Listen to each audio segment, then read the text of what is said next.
Hello दोस्तों, तो कैसे हैं आप लोग। मैंने पिछले वीडियो में 1 से 30 तक के क्वेश्चंस को डिस्कस किया था। मॉडल पेपर के 30 क्वेश्चंस को डिस्कस किया था। आज मैं उसी मॉडल पेपर से 30 के आगे क्वेश्चंस को लाने जा रहा हूं, जो कि एग्ज़ाम के पॉइंट ऑफ व्यू से बहुत ही क्या है, इम्पॉर्टेंट है। तो चलिए बिना लेट करते आगे चलते हैं। ठीक है, तो 31 नंबर क्वेश्चन की तरफ। तो 30 तक मैंने करवा दिया था क्वेश्चन। तो 31 नंबर क्वेश्चन देखिए क्या कहता है। तो 31 नंबर देखिए क्वेश्चन क्या कहता है कि व्यंजक चूर्ण का फॉर्मूला क्या होता है। तो याद रखिएगा कि व्यंजक चूर्ण का फॉर्मूला जो होता है वो आपका क्या हो जाता है, आपका CaOCl2। ठीक है, CaOCl2। तो याद रखिएगा व्यंजक चूर्ण का फॉर्मूला क्या हो जाता है, CaOCl2। या फिर इसी को कहा जाता है, एग्जाम में नाम पूछेगा इसका आयुर्वेदिक नेम क्या होता है। ठीक है, इसको किस नाम से जाना जाता है, तो आप याद रखिएगा इसको कहा जाता है कैल्शियम हाइपोक्लोराइड। नाम याद रखिएगा, बहुत ही इंपॉर्टेंट है। नाम पूछ लेता है तो बच्चा कंफ्यूज कर जाता है। इसका नाम याद रखिएगा, क्या होता है नाम इसका,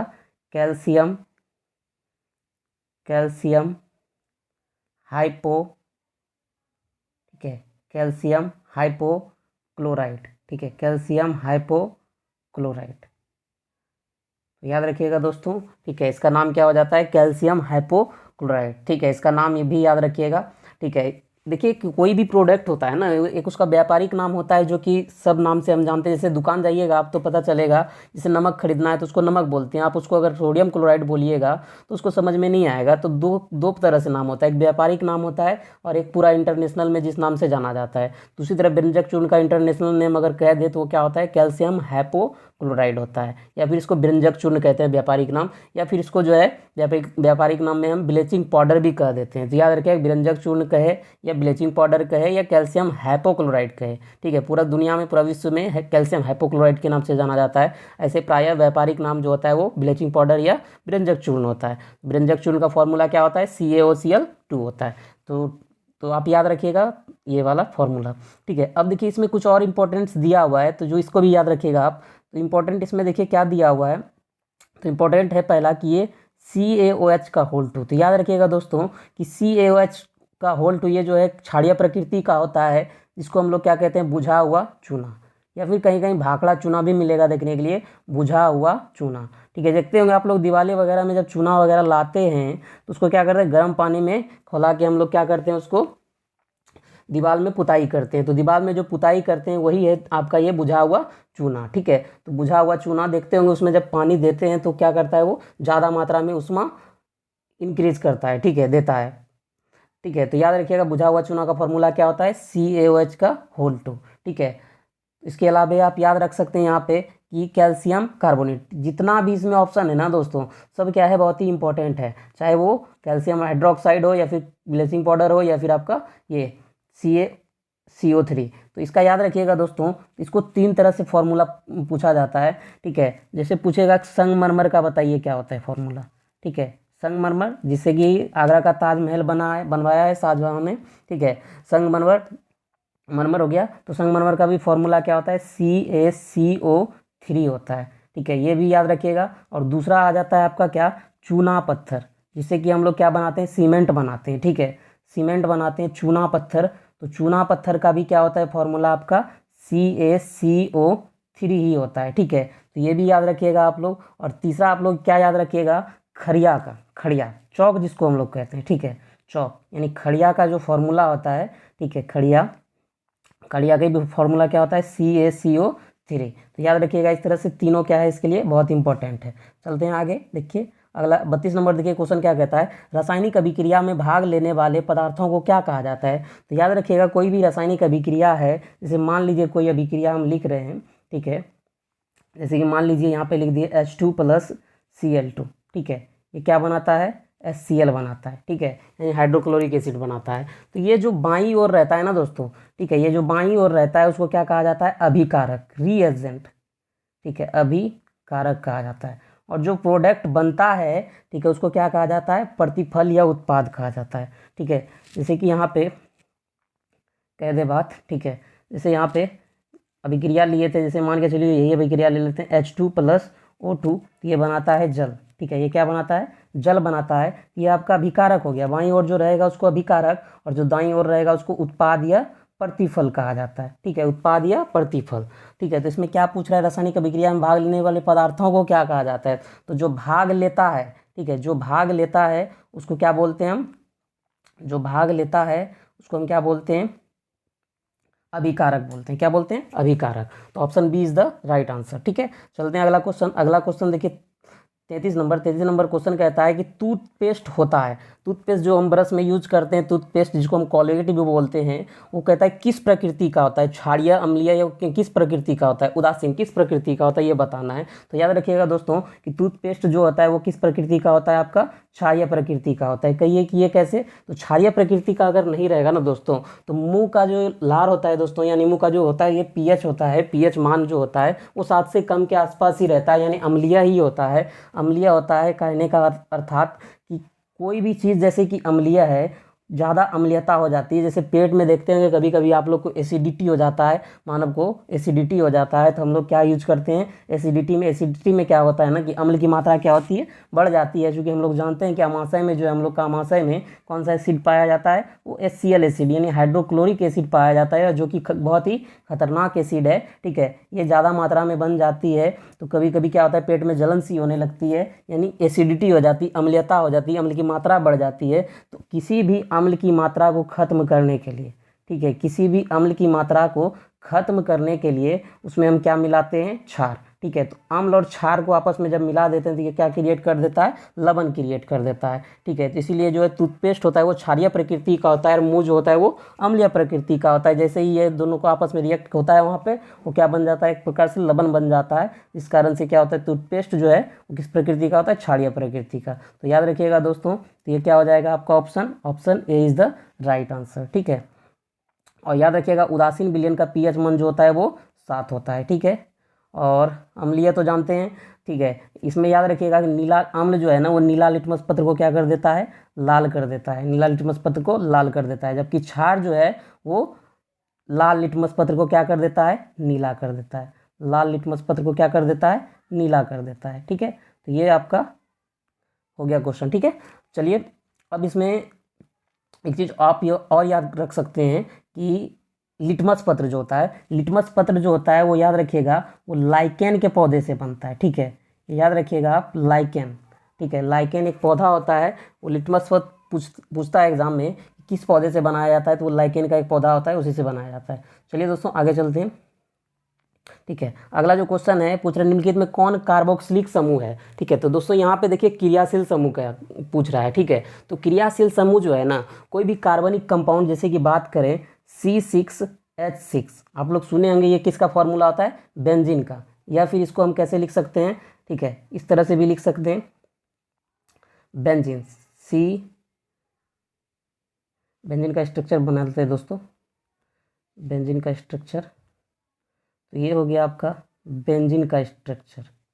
ठीक है, आप लोग देखे होंगे इस तरह से डोली के तरह क्या रहता है? बेंजीन का स्ट्रक्चर रहता है। ठीक है, तो ये आपका बेंजीन, ये हो गया बेंजीन आपका। ठीक है, इस तरह से हो गया बेंजीन। तो बेंजीन का ऐसे प्राइमरी फॉर्मूला होता है C6 क्या होता है? H6 होता है। ठीक है, तो किसी भी कार्बनिक यौगिक में, ठीक है, किसी भी कार्बनिक यौगिक में, एक मिनट दोस्तों, एक मिनट रुक जाइएगा।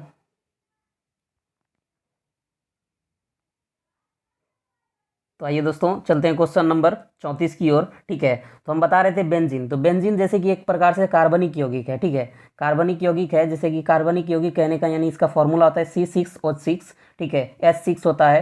तो अब किसी भी कार्बनिक कंपाउंड में, ठीक है, कार्बनिक कंपाउंड जो होता है उसका गुण जो होता है, प्रॉपर्टी, वो अलग अलग होता है। लेकिन जैसे ही हम उसमें क्या करते हैं? फंक्शनल ग्रुप ऐड कर देते हैं, यानी क्रियाशील समूह ऐड कर देते हैं, तो उसका गुण क्या होता है? बदल जाता है। तो उसी को क्या कहा जाता है? फंक्शनल ग्रुप कहा जाता है, यानी क्रियाशील समूह कहा जाता है। जिस प्रकार के बात करें हम यहाँ पे, ठीक है, समझिएगा, जैसे कि मीथेन की बात करें तो मीथेन का यहाँ फॉर्मूला CH4 होता है। ठीक है, तो इसमें हम अगर यानी OH का यानी क्या कर देते हैं? क्रियाशील समूह जोड़ देते हैं, एक हाइड्रोजन को रिप्लेस करके, विस्थापित करके हम जोड़ देते हैं यहाँ पे क्या, यानी OH को जोड़ देते हैं, यानी हाइड्रोक्सिल समूह को जोड़ देते हैं। तो इस प्रकार से मेरा यौगिक बन के आता है क्या? तो वो बन के आता है CH3 OH, ठीक है, जिसको हम क्या कहते हैं, मीथेनॉल, ठीक है, जिसको क्या कहते हैं, मीथेनॉल। तो पहले जो मीथेन का गुण जो था ना दोस्तों, वो धीरे धीरे अब क्या हो गया, वो चेंज हो गया, यानी उसका गुण क्या हो गया, चेंज हो गया। क्यों चेंज हो गया? क्योंकि इसमें क्या शामिल हो गया, OH शामिल हो गया। तो किसी भी कार्बनिक यौगिक में, ठीक है, अगर क्रियाशील समूह आके मिल जाता है, शामिल हो जाता है, तो उसका जो प्रॉपर्टी है वो चेंज हो जाता है। तो इसी प्रॉपर्टी को चेंज होने के लिए जो प्रोडक्ट मिला आके, उसी प्रोडक्ट को क्या कहा जाता है, क्रियाशील समूह कहा जाता है। तो क्रियाशील समूह जो होता है यहाँ पे पूछ रहा है, तो क्रियाशील समूह याद रखिएगा दोस्तों, मैट्रिक और इंटर दोनों के लिए बहुत इंपॉर्टेंट है। 1 से 2 ऑब्जेक्टिव हर बार देखने को मिल ही जाता है। तो याद रखिएगा, इसमें पूछा है कार्बोक्सिल समूह। तो याद रखिएगा दोस्तों, कार्बोक्सिल समूह जो होता है ना, वो क्या होता है, COOH जो होता है कार्बोक्सिल समूह होता है। और एक चीज़ ये भी याद रखिएगा कि पूरा कार्बनिक यानी क्रियाशील समूह में सबसे ज़्यादा जो पावरफुल क्रियाशील समूह होता है वो COOH ही होता है, याद रखिएगा दोस्तों, ठीक है। इसी तरह याद, इसमें क्या हो जाएगा ऑप्शन आपका, option C is the right answer, ठीक है। अगला है, जैसे कि इसमें और भी इंपॉर्टेंट, जैसे कि CHO। तो CHO को कहा जाता है अल्डिहाइड, ठीक है। CHO को क्या कहा जाता है, अल्डिहाइड ग्रुप कहा जाता है, ठीक है। तो ये भी याद रखिएगा, अल्डिहाइड ग्रुप हो गया, ठीक है। अब यहाँ पे आ गया CO जो होता है, ये आपका क्या होता है, कीटोन होता है, ठीक है। CO क्या होता है आपका, यानी ऑप्शन यहाँ बी वाला जो है, इसको क्या कहा जाता है, कौन सा क्रियाशील समूह के नाम से जाना जाता है, कीटोन क्रियाशील समूह के नाम से जाना जाता है, ठीक है। और आपका डी में जो है यहाँ पे O जो दिया हुआ है इस तरह से, ठीक है, इसको कहा जाता है ईथर, ठीक है। इसको क्या कहा जाता है, ईथर कहा जाता है, ठीक है। तो याद रखिएगा, इस तरह से चारों क्रियाशील समूह जो इसमें दिया हुआ है बहुत ही इंपॉर्टेंट है, एग्जाम के लिए बहुत ही इंपॉर्टेंट है, ठीक है। तो चलते हैं आगे क्वेश्चन नंबर 35 की ओर, ठीक है। क्वेश्चन नंबर 35, ठीक है दोस्तों, देखिए 35 जो कह रहा है, निम्नलिखित में किसके कारण अम्ल वर्षा होती है। तो दोस्तों याद रखिएगा आप लोग कि अम्ल वर्षा जो होती है ना, वो अम्ल वर्षा करवाने के लिए क्या है, सहायक होती है, वो SO2 होती है, ठीक है। SO2 जो होती है वो अम्ल वर्षा करवाने में क्या होती है, सहायक होती है। तो याद रखिएगा, SO2 के अलावा जो है तो आपका, ठीक है, कभी कभी आपको ऑप्शन में ये भी देखने के लिए मिलेगा कि SO2 के साथ साथ क्या रहेगा ऑप्शन आपका, SO2 और क्या रहेगा, NO2, क्या रहेगा आपका, NO2, ठीक है। ये दोनों साथ रहेगा, NO2 कभी अकेला नहीं हो सकता है, ठीक है। और SO2 और NO2 ये वर्षा, अम्ल वर्षा के लिए, दोनों के लिए, दोनों जो है अम्ल वर्षा के लिए सहायक होता है, ठीक है। तो मुख्यतः याद रखिएगा आप कि क्या होता है आपका, SO2, अकेला कभी NO2 नहीं रहेगा। अम्ल वर्षा आएगा तो SO2 आएगा ही आएगा। SO2 जो है अम्ल वर्षा कराने में वो काफ़ी सहायक सिद्ध होता है। तो वो कैसे होता है आप देख भी सकते हैं, जैसे मान लीजिए जल हो गया, ठीक है। जल जब वायुमंडल से गुजरता है तो वायुमंडल में कई सारे गैसेज पाए जाते हैं, उसी में से आता है आपका क्या, SO2 आता है। तो जल जो है SO2 के साथ अभिक्रिया करके आपका क्या निर्माण कर लेता है, ये निर्माण कर लेता है H2SO3, ठीक है, जिसको कहा जाता है सल्फ्यूरस एसिड, ठीक है। इसके अलावा एक और बना लेता है आपका एसिड जो कि H2SO4, ये हो जाता है आपका सल्फ्यूरिक एसिड, ठीक है। तो ये आपका हो जाता है सल्फ्यूरिक एसिड, इस प्रकार से अम्ल बना लेता है। इसके अलावा ये हो गया आपका, तो यही हो जाता है एक प्रकार से अम्ल वर्षा। और यही अम्ल वर्षा के कारण जो है ताजमहल का जो रंग जो है दिन प्रतिदिन क्या होते जा रहा है, उसका क्षय होते जा रहा है, नष्ट होते जा रहा है, तो अम्ल वर्षा के कारण, ठीक है, पीला पड़ते जा रहा है, ठीक है। तो अगला क्वेश्चन है निकेल की परमाणु संख्या। तो दोस्तों ये बच्चे वाला क्वेश्चन कभी कभी पूछ देता है, ठीक है, क्या पूछ देता है कि उसका परमाणु संख्या। तो आप लोग याद रखिएगा कि 1 से 30 तक कम से कम परमाणु संख्या करके जरूर जाइएगा। तो निकेल का परमाणु संख्या पूछ रहा है, तो निकेल का परमाणु संख्या जो होता है आपका क्या हो जाता है, 27 हो जाता है, ठीक है, सॉरी 28 हो जाता है। निकेल का परमाणु संख्या कितना हो जाता है, 28। 27 जो होता है वो कोबाल्ट का होता है, ठीक है दोस्तों। तो आप लोग ये भी याद रखिएगा, कोबाल्ट जो है ना, कोबाल्ट जब लिखते हैं हम, देखिएगा आप कभी कभी जो है बहुत लोग क्या करता है, इस तरह से लिखेगा, एक बड़ा हो एक छोटा हो देता है, उसको अंतर समझ में ही नहीं आता है कि बड़ा हो और छोटा हो का मतलब क्या होता है। तो याद रखिएगा, जब भी कोबाल्ट लिखना हो ना, तो C बड़ी लिखना है और O छोटी लिखना है, ठीक है। और कोबाल्ट यानी C और बड़ी हो, दोनों बड़ी अगर रहे तो ये कोबाल्ट नहीं होता है दोस्तों, ये कार्बन मोनोऑक्साइड होती है। और कार्बन मोनोऑक्साइड जो होती है ये दम घुटने वाली गैस होती है, ठीक है। जैसे कि देखे होंगे आप लोग, गाड़ी वगैरह जब चलती है, वाहन वगैरह चलती है, तो उससे धुआं निकलता है, तो उससे कार्बन मोनोऑक्साइड गैस ही निकलती है, ठीक है। तो ऑप्शन इसका क्या हो जाएगा आपका, निकेल का परमाणु संख्या कितना हो जाएगा आपका, 28 हो जाएगा, ठीक है, 28, ठीक है, 28 हो जाएगा, यानी option B is the right answer. और 27 जो होता है वो कोबाल्ट का, और 29 जो होता है ये कॉपर का होता है, ठीक है। और 30 जो होता है ये जिंक का होता है, ठीक है, जिंक का होता है। तो याद रखिएगा दोस्तों, ठीक है, इस तरह से। अगला क्वेश्चन जो है, अगला क्वेश्चन की तरफ चलते हैं। कहता है कि एक एक जांच परखनली में लिए गए विलयन में एक लोहे की कील को डुबाया जाता है, ठीक है। एक जांच परखनली में लिए गए विलयन में एक लोहे के कील को डुबाया जाता है। आधे घंटे बाद देखा गया कि विलयन का रंग जो है परिवर्तित हो जाता है। उस जांच परख नली में विलयन था। ठीक है, तो आप देखिए यहाँ पे ध्यान से देखिएगा, लोहा का कील डुबा रहा है। ठीक है, क्वेश्चन में कुछ नहीं है, थोड़ा ध्यान से आप देखिएगा, बस समझ जाइएगा। ठीक है, लोहा का कील को डुबा रहा है, तो लोहा का कील जो होता है, जैसे मान लीजिए परख नली हो गया, इसमें लोहे का कील डुबा रहा है। ठीक है, यानी Fe का टुकड़ा डुबा रहा है। तो पूछ रहा है कि इसका कलर जो है ना धीरे धीरे क्या हो जाता है, आपका गायब हो जाता है। तो यहाँ पे गायब हो जाता है, यानी मान लीजिए ये रिएक्शन हम लिखते हैं इस तरह से, तो Fe हो गया। यहाँ पे रिएक्शन करवा के आप देख सकते हैं। ठीक है, देखिए दोस्तों यहाँ पे करवा दीजिए रिएक्शन। ठीक है, जैसे कि हम करवाते हैं किसके साथ, ZnSO4 के साथ। पूछ रहा है उस बर्तन में कौन सा यानी था। तो यहाँ पे देखिए Fe जो होता है ना, वो जिंक से क्या होता है, कम अभिक्रियाशील होता है। तो ये आपको विस्थापित नहीं कर पाएगा, यानी ए ऑप्शन क्या हो जाएगा आपका, राइट नहीं होगा। ठीक है, यानी Zn को कभी स्थापित नहीं कर पाएगा, चूंकि Fe जो है, जिंक जो है, लोहा से अधिक सक्रिय होता है। अब बात करें Cu का। ठीक है, तो Fe यहाँ पे अगर लिख दिया और यहाँ पे दूसरा बर्तन में ले लिए क्या, CuSO4 ले लिए। तो CuSO4 Fe जो होता है ना, Cu से क्या होता है, ज़्यादा सक्रिय होता है, ज़्यादा अभिक्रियाशील होता है, यानी पावरफुल होता है। तो ये क्या होता है, पावरफुल होता है, तो कमजोर क्या करेगा, एक तरह से ये वीक हो जाता है, यानी कम सक्रिय हो जाता है। तो इसको क्या करेगा, कम सक्रिय वाला ज़्यादा सक्रिय वाले को क्या कर देगा, विस्थापित कर देगा। सॉरी, ज़्यादा सक्रिय वाला क्या करेगा, कम सक्रिय वाले को विस्थापित कर देगा। यानी यहाँ से जो है कहने की बात हो गई कि Fe जो है वो CuSO4 से विस्थापित कर देगा, यानी Cu को हटा देगा, एवं बना देगा क्या, FeSO4 बना देगा, और Cu को अलग करके बना देगा Cu। ठीक है, यानी विस्थापित करके क्या बना लेगा, FeSO4, जिस कारण से उस विलयन का रंग क्या हो जाता है, बदल जाता है। तो उस बर्तन में किसका यानी होगा, उस बर्तन में कौन सा विलयन होगा, वो CuSO4 होगा, यानी ऑप्शन क्या हो जाएगा, बी। अब कहो सर इधर आगे अगर देखते हैं, ठीक है, ऑप्शन बी, तो option B is the right answer. परख नली में पूछ रहा है कौन सा विलयन है जिसमें कि लोहा का कील डालने पर विलयन का रंग बदल जाता है। ठीक है, तो यहाँ पे यही ऑप्शन होगा। अब दूसरा जो है Fe डालेंगे, Fe को विस्थापित करेगा, ये तो नॉट पॉसिबल है। Fe पहले से है, फिर से Fe हम डालेंगे, तो ये तो हो ही नहीं सकता है। सी नंबर तो ऑप्शन ऐसे ही गलत है। अब डी नंबर देखिए क्या होता है, एल्युमिनियम। तो एल्युमिनियम भी जो है ना, वो क्या होता है, लोहा से अधिक सक्रिय होता है, उसको भी विस्थापित नहीं कर पाएगा, यानी ये ज़्यादा पावरफुल होता है। तो ये Fe जो है लोहे का कील, इसको विस्थापित कर ही नहीं पाएगा। ठीक है, तो ये भी ऑप्शन नहीं हो पाएगा। ठीक है, तो चलते हैं आगे अगला क्वेश्चन की ओर। अगला क्वेश्चन कहता है कि इथेनॉल को जब शांत सल्फ्यूरिक के साथ गर्म करने पर निम्नलिखित में कौन सी गैस बनती है। तो इथेनॉल। ठीक है, तो इथेनॉल को जब अभिक्रिया कराया जाता है, ठीक है, तो शांत सल्फ्यूरिक अम्ल के साथ, तो इथिन गैस बनती है। ठीक है, इथिन, तो इथिन का फॉर्मूला आता है C2H4।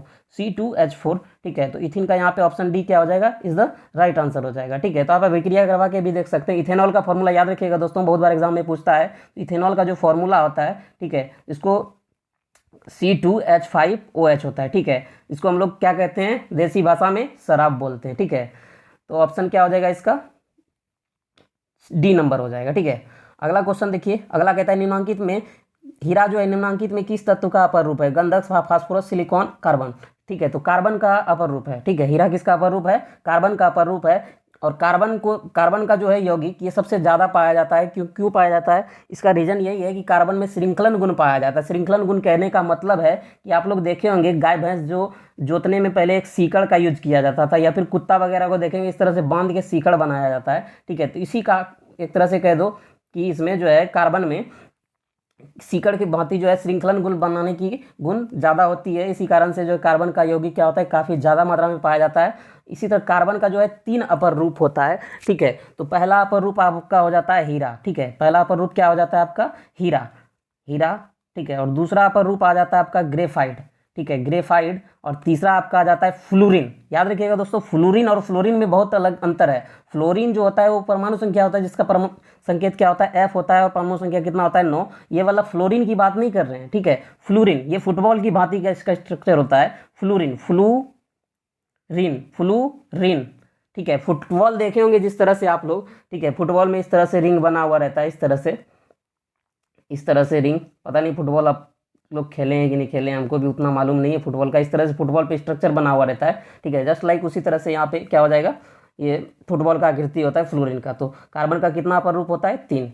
हीरा, ग्रेफाइट और फ्लोरीन होता है। तो यहाँ पे हीरा किसका अपर रूप हो जाएगा, कार्बन। तो याद रखिएगा। और इससे क्वेश्चन एक और भी पूछता है कि कार्बन क्या है। ठीक है, तो कार्बन क्या है, तो बहुत बच्चा इसमें गलती क्या करता है ना, कि जानता है कि धातु के आयतन कक्षा में कितना इलेक्ट्रॉन होता है, 4 इलेक्ट्रॉन होता है। तो इस तरह से कार्बन का निकालता है, 6 होता है कार्बन का परमाणु संख्या। तो आपका क्या हो जाएगा, 2, 4, ठीक है। 6 हो गया इलेक्ट्रॉनिक विन्यास। बाह्यतम कक्षा में 4 इलेक्ट्रॉन देखा नहीं देखा तुरंत समझ गया उपधातु है, तो उपधातु इसको नहीं समझना है दोस्तों। ये क्या है, कार्बन एक अधातु है, ठीक है। कार्बन एक कैसा है, अधातु है, ठीक है। आगे चलते हैं। अगला कहता है 1 ग्राम सोने में 1 ग्राम सोने से कितना लंबा तार बनाया जा सकता है, ठीक है। तो आप लोग को किताब में ही स्पष्ट दिया हुआ है कि 1 ग्राम के सोने से कितना लंबा तार बनाया जाता है। तो आप लोग याद रखिएगा कि 1 ग्राम सोने से 2 किलोमीटर, ठीक है। 1 ग्राम सोने से कितना किलोमीटर का तार बनाया जाता है, तो 2 किलोमीटर का तार बनाया जाता है, ठीक है। तो याद रखिएगा 1 ग्राम सोना, समझ सकते हैं 1 ग्राम सोना कितना होगा, 1 ग्राम सोना से इतना बनाया जाता है, ठीक है। 41 नंबर क्वेश्चन कहता है निम्नांकित यौगिकों में कौन जल में विलय होता है, यानी जल में घुल जाता है। जैसे कि चीनी घोलते हैं तो जल में घुल जाता है, ग्लूकोज घोलते हैं तो जल में क्या होता है, घुल जाता है। जस्ट लाइक उसी तरह यहाँ पे पूछ रहा है कि कौन जो है जल में विलय हो जाएगा, घुल जाएगा। तो आप लोग भी अच्छी तरह जान रहे हैं, यहाँ पे ये बच्चे वाली क्वेश्चन हो गया एक तरह से। ग्लूकोज जो होता है ये आसानी से क्या हो जाता है, जल में घुल जाता है, जिस कारण से हम लोग क्या करते हैं, इंस्टेंट एनर्जी भी ले लेते हैं, ग्लूकोज घोल के तुरंत पी लेते हैं, ठीक है। तो ये हो गया आपका ऑप्शन क्या हो जाएगा, option C is the right answer हो जाएगा, ठीक है। Option C is the right answer हो जाएगा। चलिए आगे चलते हैं। अगला देखिए क्वेश्चन क्या कहता है, निम्नांकित में कौन अमलगम है, ठीक है। अमलगम, तो एक चीज याद रखिएगा दोस्तों कि अमलगम जो है अमलगम जो है वैसा अयस्क होता है जिसमें एक धातु क्या होगा, पारा होगा, ठीक है। एक धातु क्या होगा, पारा, ठीक है। तो वही क्या हो जाता है, आपका अमलगम होता है। तो अमलगम यानी पारा कहने का मतलब Hg, जिसका परमाणु संख्या कितना होता है, 80, ठीक है। परमाणु संख्या 80, पारा कह दीजिए या फिर Hg होता है इसका संकेत, ठीक है, पारा, ठीक है। कहीं कहीं आपको जो है इसका नाम हाइड्रागिरम भी मिलेगा, ठीक है, क्योंकि इसका लैटिन नाम क्या होता है, आपका हाइड्रागिरम ही होता है, ठीक है। इसी के संकेत पे आ जाता है Hg, ठीक है। तो यहाँ पे क्या हो जाएगा, एक धातु देख लीजिए किसमें पारा है, तो ऑप्शन डी, ठीक है। ऑप्शन डी में क्या है, एक धातु पारा है, ठीक है। तो ऑप्शन डी इसका क्या हो जाएगा, राइट आंसर हो जाएगा। चलिए आगे चलते हैं। कहता है एथिलीन का आईपैक नेम क्या है, ठीक है। एथिलीन, तो एथिलीन का यहाँ पे आईपैक नेम पूछ रहा है। एथिलीन का आईपैक नाम क्या हो जाएगा, यहाँ पे आपका वो आपका क्या हो जाएगा, इथिन हो जाएगा। यहाँ पे क्या हो जाएगा, इथिन हो जाएगा। इथिलीन का आईपैक नेम पूछ रहा है, इसका नाम क्या हो जाएगा, आपका इथिन हो जाएगा, ठीक है, इथिन हो जाएगा। तो ऑप्शन क्या हो जाएगा इसका, बी राइट आंसर हो जाएगा, ठीक है। चलिए आगे चलते हैं। अगला क्वेश्चन कहता है ब्यूटेनॉन का अणुसूत्र है C4H8। C4H8 दिया हुआ है यहाँ पे, ब्यूटेनॉन का स्ट्रक्चर जो है दिया हुआ है। पूछ रहा है यहाँ पे क्या कि ब्यूटेनॉन, इसका क्रियाशील समूह बताना है, ठीक है। ब्यूटेनॉन, तो जिसके भी लास्ट में ONE आ रहा है, ठीक है, समझ जाइएगा कि उसमें कौन सा क्रियाशील समूह है, कीटोन है। उसमें कौन सा क्रियाशील समूह है, कीटोन। जैसे कि आप लोग देखे होंगे मीथेनॉल, ठीक है, क्या होता है, मीथेनॉल, ठीक है, मीथेनॉल, ठीक है। जिसके भी लास्ट में OL आ जाए यानी ऑल आ जाए तो समझ जाइएगा इसमें कौन सा क्रियाशील समूह है, अल्कोहल। ये सब ट्रिक होता है याद करने का, आप लोग याद करना पड़ेगा। ये सभी लास्ट में जुड़ता है इस तरह से, क्रियाशील समूह जब लगता है तो जिसके भी लास्ट में ONE आ जाएगा वो क्या हो जाएगा, कीटोन। तो ऑप्शन बी क्या हो जाएगा, इसका राइट आंसर हो जाएगा, ठीक है। चलते हैं अगला क्वेश्चन। तो अगला क्वेश्चन देखिए क्या है। अगला क्वेश्चन जो है कहता है कि अल्काइन में 2 कार्बन परमाणुओं के बीच कितने सहसंयोजक बंधन होते हैं। तो याद रखिएगा, ठीक है, यहाँ पे 3 स्ट्रक्चर याद रखिएगा आप लोग, ठीक है। एक होता है अल्केन, ठीक है, एक क्या हो जाता है आपका, एक हो जाता है अल्केन, ठीक है, अल्केन हो गया आपका, ठीक है। दूसरा हो गया आपका अल्कीन, ठीक है। ये 3 कम से कम 3 आप याद रखिएगा, कम से कम 3, ठीक है। अल्कीन, अल्केन, अल्केन का जो फॉर्मूला होता है आपका CnH2n+2, ये अल्केन का होता है, ठीक है। अल्कीन का होता है आपका क्या, अल्कीन का हो जाएगा आपका CnH2n, ठीक है, ये अल्कीन का हो जाता है, ठीक है। और एक होता है अल्काइन, ठीक है, अल्काइन, अल्काइन, ये फॉर्मूला इंपॉर्टेंट होता है दोस्तों, बहुत पूछा जाता है एग्जाम में, ठीक है। अल्काइन, अल्काइन, अल्काइन, ये 3 लेटर आप ध्यान रखिएगा जरूर लास्ट में, अल्काइन। तो अल्काइन का फॉर्मूला आ जाता है CnH2n-2। ये एग्जाम में बहुत बार रिपीट करता है, तो याद रखिएगा अल्केन में जो होता है दोस्तों, अल्केन में जो होता है, अल्कीन में जो होता है वो ट्रिपल बाउंड होता है। अल्कीन में क्या होता है, ट्रिपल बाउंड होता है। और अल्केन यानी ANE जिसके लास्ट में है, ठीक है, जिसके लास्ट में ANE आएगा उसमें क्या होता है आपका, सिंगल बाउंड होता है। और जिसके लास्ट में ENE आएगा उसके उसमें क्या होता है आपका डबल बॉन्ड, और जिसके लास्ट में YNE आएगा उसमें क्या होता है आपका ट्रिपल बॉन्ड होता है। तो यहाँ पे देख लीजिए अल्काइन पूछ रहा है, यानी इसका अगर प्रोनाउंसिएशन करते हैं तो क्या होता है यहाँ पे YNE आ जाता है, यानी अल्काइन आ जाता है। देखिए यहाँ पे नाम भी पढ़ सकते हैं आप लोग। एक चीज़ कीजिएगा, जो हिंदी में ना समझ में आए आप एक बार इंग्लिश देख लीजिएगा उसका। देख लीजिए यहाँ पे क्या है, यहाँ पे YNE है, यानी क्या बोल रहा है इसमें YNE अभी जस्ट बताया, उसमें कौन सा बाउंड होता है, ट्रिपल बाउंड होता है। तो ऑप्शन क्या हो जाएगा आपका, option B is the right answer. ठीक है, अगला क्वेश्चन देखिए, कहता है सिनेबार किस धातु का अयस्क है। तो सिनेबार का जो स्ट्रक्चर होता है, सिनेबार का स्ट्रक्चर होता है HGS होता है। ठीक है, तो सिनेबार जो होता है वो पारा का क्या है आपका अयस्क है। तो ऑप्शन डी इज द क्या हो जाएगा, राइट आंसर हो जाएगा। ठीक है, अगला क्वेश्चन है आपका, अगला है आपका क्वेश्चन, ठीक है, कि सल्फाइड अयस्क का सांद्रण निम्नांकित में किस विधि द्वारा किया जाता है। तो सल्फाइड अयस्क, ये भी इंपॉर्टेंट ही क्वेश्चन है। ठीक है, तो सल्फाइड अयस्क का जो सांद्रण ये किया जाता है, सांद्रण किया जाता है, वो किससे किया जाता है, फैन उत्प्लावन विधि द्वारा किया जाता है। तो फैन उत्प्लावन विधि जो है ये इसका आंसर हो जाएगा। ठीक है, option D is the right answer. ठीक है, अगला चलते हैं, अगला क्वेश्चन देखिए क्या कहता है, जल के वैद्युत अपघटन में कैथोड पर कौन सी गैस मुक्त होती है। ठीक है, तो जल विद्युत अपघटन जब हम किसी का करवाते हैं तो आप एक चीज याद रखिएगा। ठीक है, कैथोड एक होता है आपका कैथोड, कैथोड, और कैथोड पर जो है आपका माइनस चार्ज होता है। कैथोड पर कैसा चार्ज, माइनस चार्ज, और एनोड पर जो होता है आपका वो कैसा चार्ज होता है आपका, प्लस चार्ज होता है। ठीक है, तो यहाँ पे पूछ क्या रहा है, हमको पूछ रहा है कि जल विद्युत अपघटन में कैथोड पर कौन सी गैस मुक्त होगी। तो कैथोड पूछ रहा है, कैथोड पर क्या चार्ज होता है दोस्तों, तो माइनस चार्ज होता है। तो माइनस वाला जो है किसके साथ जाना पसंद करेगा, प्लस वाले के साथ, ऑब्वियसली है, यानी प्लस वाला देख लीजिए इसमें कौन सा है, तो हाइड्रोजन है। तो ऑप्शन ए क्या हो जाएगा आपका, राइट आंसर हो जाएगा। ठीक है, ऑक्सीजन तो हो नहीं सकता, ओजोन तो हो नहीं सकता है, तो यानी option A is the right answer. ठीक है, अगला क्वेश्चन देखिए यहाँ पे क्या है, तो अगला क्वेश्चन कहता है कि निम्न में कौन सा तत्व अधिक धातुई गुण दिखाता है। धातुई गुण पूछ रहा है, कौन सा है ऐसा तत्व। ठीक है, क्लोरीन है, नाइट्रोजन है, फास्फोरस है आपका, या फिर सल्फर है। तो इसमें आपको बताना है कौन सा धातुई गुण को दिखाता है। ठीक है, तो क्लोरीन तो आपका नहीं होगा आपका, फिर नाइट्रोजन भी नहीं हो सकता है, फास्फोरस भी पॉसिबल नहीं है। मेरे ख्याल से आप यहाँ इसमें सल्फर हो सकता है। इसमें कन्फ्यूजन है, आप लोग देख लीजिएगा कि इसका कमेंट करके बता दीजिएगा कि कौन सा ऑप्शन होगा। ठीक है, मेरे ख्याल से इसमें क्या होना चाहिए, सल्फर होना चाहिए। ठीक है, यानी ऑप्शन डी। ठीक है, आप लोग देखिएगा इसमें कन्फ्यूजन है, आप लोग इस पर देख लीजिएगा। ठीक है, अगला क्वेश्चन है आपका 50 नंबर क्वेश्चन है, और ये लास्ट क्वेश्चन है, अगला वीडियो में देखेंगे दोस्तों। चूंकि 80 क्वेश्चन हो जाएगा तो इसमें थोड़ा वीडियो आपका लंबा हो जाएगा और आप भी बोर हो जाइएगा। ठीक है, देखने में। तो नीला थोता पूछ रहा है, नीला थोता का फॉर्मूला क्या होता है। तो नीला थोता को फॉर्मूला जो होता है वो क्या होता है आपका, तो फॉर्मूला वगैरह भी पूछा ही जाता है एग्जाम में। तो CuSO4 इंटू 5H2O। ठीक है, CuSO4 इंटू 5H2O जो होता है वो आपका नीला थोता का स्ट्रक्चर होता है। ठीक है, या फिर इसी को तूतिया भी कहा जाता है, तूतिया। ठीक है, तूतिया याद रखिएगा नाम। ठीक है, इसमें जो है आपका ये जो हो गया नीला थोता का स्ट्रक्चर देख लीजिए, तो option B is the right answer हो जाएगा।